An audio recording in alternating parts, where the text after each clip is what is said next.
Hare Krishna. So now we will hear about Bakuladevi. Actually, Bakuladevi was Mother Yashoda in Krishna Leela. She is a partial expansion of Mother Yashoda. It is said that little Krishna left Vrindavan when he was only 10.5 years old, and so she did not got a chance to see his marriage. Devaki Mata, she was involved in Krishna's 16,108 marriages, but Mother Yashoda, she did not got that opportunity. Every mother has a desire to see his son's marriage, and so, knowing her mother's desire, Krishna said that in my next incarnation you will be there to arrange my marriage. And so, Bakuladevi served Lord Srinivas with great love and affection. She used to bring fresh fruits and vegetables. She used to prepare prasadam several times a day for Lord Srinivas, and even she used to make herbal paste for his wounded head.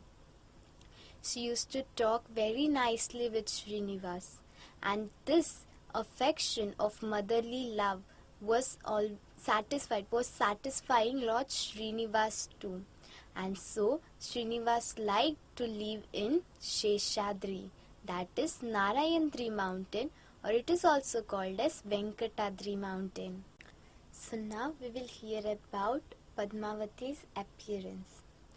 There was a king named Akashraj, and his wife's name was Dharini Devi. They were very great devotees. However, they had no children even after many attempts. They approached the great sages and rishis and asked what could be done. If the king and the queen do not have a child, they actually fail all purpose, because it is their responsibility to raise a child and make him the king, so that the subject could be taken care of. As well as it is the duty of the king to raise a child and make him the king, so that he can go to the forest and become self-realized. The great sages explained that previously Maharaj Janak and Maharaj Dashrath performed same yajna so that they could get a child out of it. Thus, all the arrangements were being made. It was explained to the king to plough the field at the area where the yajna was to be performed, and the king himself had to be the ploughman. They took the buffalo and the plough, and the king started circumlating the area. That is, he was started ploughing. At a particular place, the plough was deep inside the ground, and it latched a golden box. When the golden box was brought up to the ground, there it opened automatically, and there was a big beautiful lotus flower, and upon that flower there was a beautiful charming girl child waving at King Akashraj. Seeing this child, the king was very much pleased. He took the child and he gave it to the queen, Dharini Devi. They both were happy to receive the child. And as the yajna was performed, Dharini Devi became pregnant, and later she gave birth to a son named Vasudham. The history of the girl child is very interesting. When she appeared, there was a voice in the sky explaining that the goddesses of Lakshmi herself, who had appeared in the form of a girl child. The Brahmanas, when they saw that the girl was born in a lotus flower, they named her Padmavati. Many aspects of the previous life of Padmavati are explained in the Ramayana and in Chaitanya Charitamrita. When Chaitanya Mahaprabhu was travelling to South India, he met a Brahmana who consistently lamented upon reading that Sita was stolen by Ravana, so much so that he didn't even eat, even though the actual incident happened many millions of years ago. The Brahmana couldn't get over this information as he read it from the scriptures. He invited Lord Chaitanya for prasad. It was noon and he didn't even started cooking. It was 3 o'clock and still he didn't started cooking. Lord Chaitanya Mahaprabhu asked, "Are you going to cook?"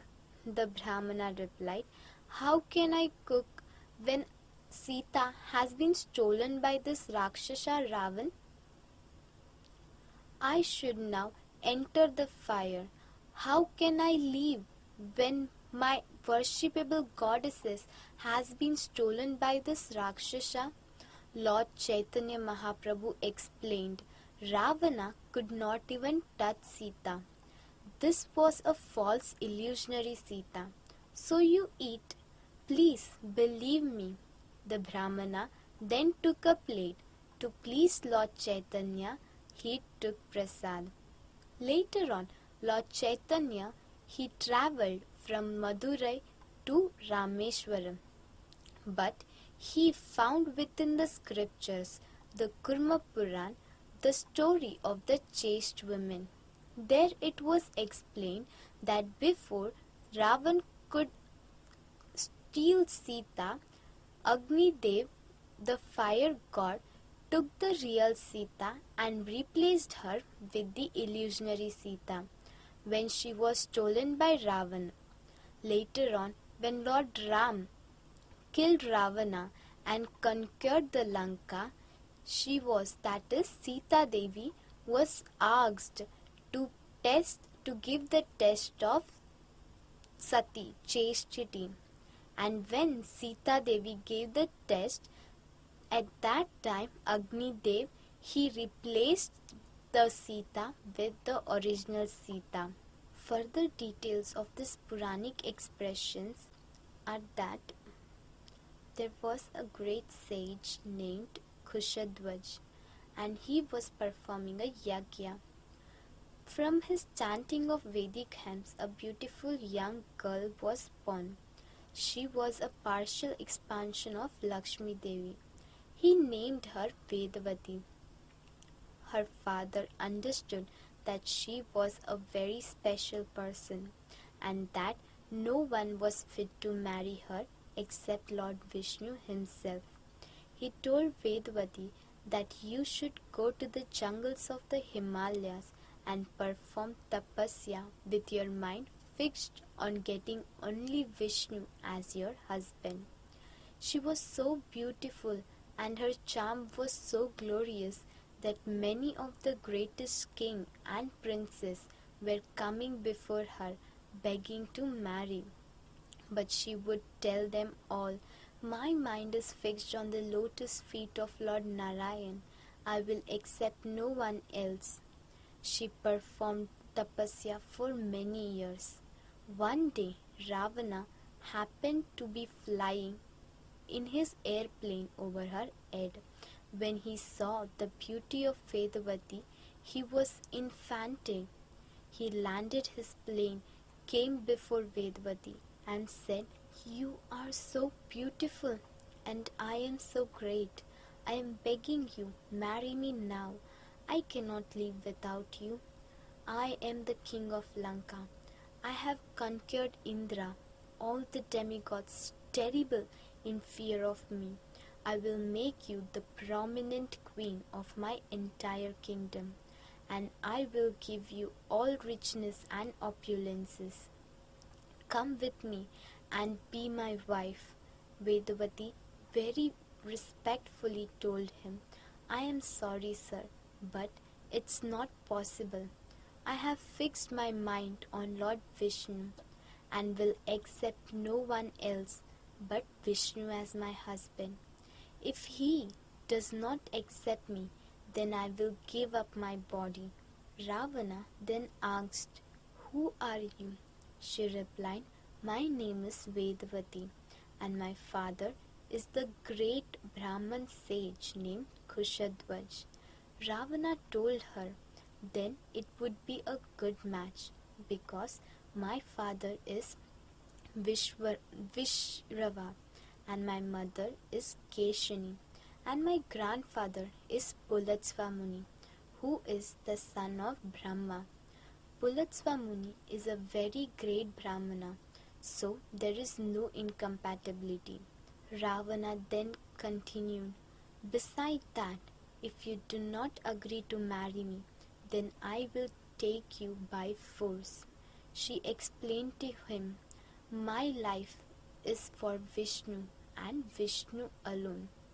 So, what lesson do we learn from this? From this incident, it is very much instructive. Ravana will come to us in many temptation form, but as a devotee, we should be faithful and chaste as the property of the Lord.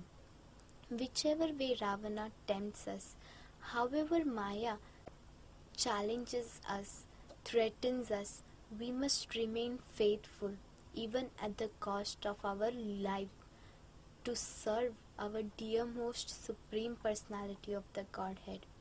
Ravana decided that he would rape Vedavati by force.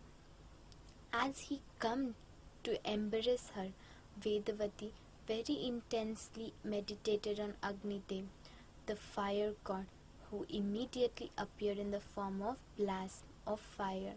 Right before entering into the fire, she cursed Ravana, "If ever you try to forcibly violate a woman's chastity against, you will die.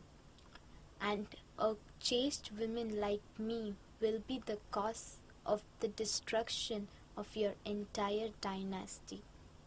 Then she entered the fire and disappeared.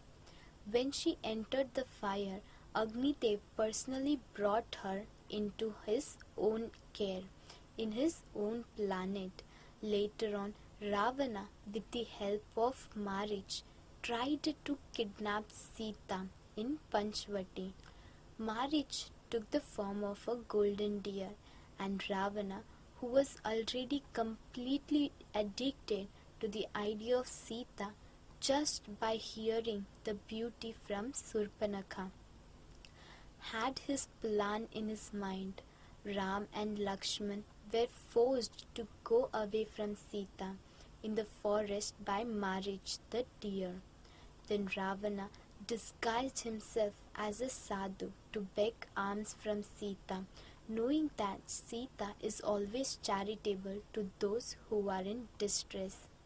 Just before Ravana could steal Sita away, Ram, knowing that this danger would come, he invoked Agnidev. Sita then entered to the fire of Agni, and Agni replaced her with Vedavati, who looked identical to the real Sita. So practically for the year, Vedavati was terribly tortured, abused by Ravana, but she remained completely faithful and chaste to Lord Ram. At the end of the battle of Sri Lanka, when Sita was tested for her chastity by being put into fire, again Agnidev brought the real Sita and replaced Vedavati. At that time, both Agnidev and Sita appealed to Lord Ram regarding Vedavati.